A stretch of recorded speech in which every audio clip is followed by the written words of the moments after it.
పేరు వింటే నరకము ఖాయము, నరకము తప్పించగలిగిన వారు ఎవరు లేరు. ఇంత పరిచర్య చేసి, ఇన్ని పాటలు పాడి, ఇన్ని ఆరాధనలో మనం ఎంతో ఉజ్జీవముగా ఆరాధన చేసి, ఇన్ని రాత్రులు నిద్రగాసి, ఇన్ని రోజులు ఉపవాసాలు ఉండి నరకములో కలుస్తావా ప్రియమైన దేవుని బిడ్డ, చెల్లి, సహోదరి, సహోదరుడా, నరకానికి వెళ్ళిపోతావా నీవు? ఎంతో పరిచర్య చేస్తావే, ఎన్నో రాత్రులు ఆటోల మీద ప్రయాణం చేసి వాక్యాలు విన్నావే, ఎన్నో రోజులు ఉపవాసాలు ఉన్నావే. నీవు చిన్న తప్పిదములు చేసినందువల్లనే కదా విడాకుల పత్రము. నీవు చేసిన పవిత్రతను బట్టే కదా విడాకుల పత్రము. నీవు చేసిన వ్యభిచారమును బట్టే కదా విడాకుల పత్రము. ఈ రాత్రి సరి చేసుకుంటావా?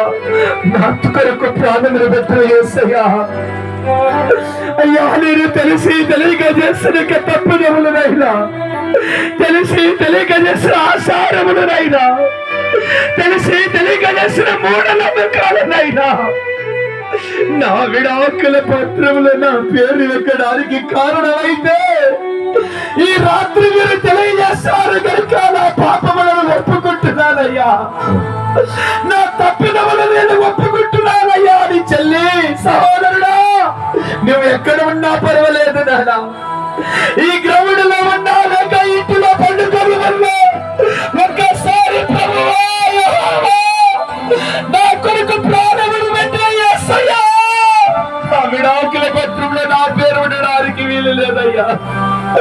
నా దోషములే నాకు అడ్డుగా వచ్చాయి, నా పాపములే నా ప్రార్థన వినని కూడా చేసింది. అందుకనే నా కుటుంబంలో శాపం, నా ఆరోగ్యం సరిగా లేదు, నా కుటుంబంలో అసమాధానం ఉన్నదయ్యా, నన్ను క్షమించండి అయ్యా అని.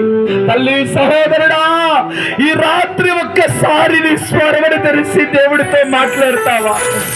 నీ పాపములను ఒప్పుకొని ఒక తీర్మానం చేసుకుంటావా? ఈ రాత్రే దేవుడి రాజ్యానికి నిన్ను వారసునిగా నా ప్రభువు చేయబోచున్నాడు. ప్రియ దేవుని సంగమా,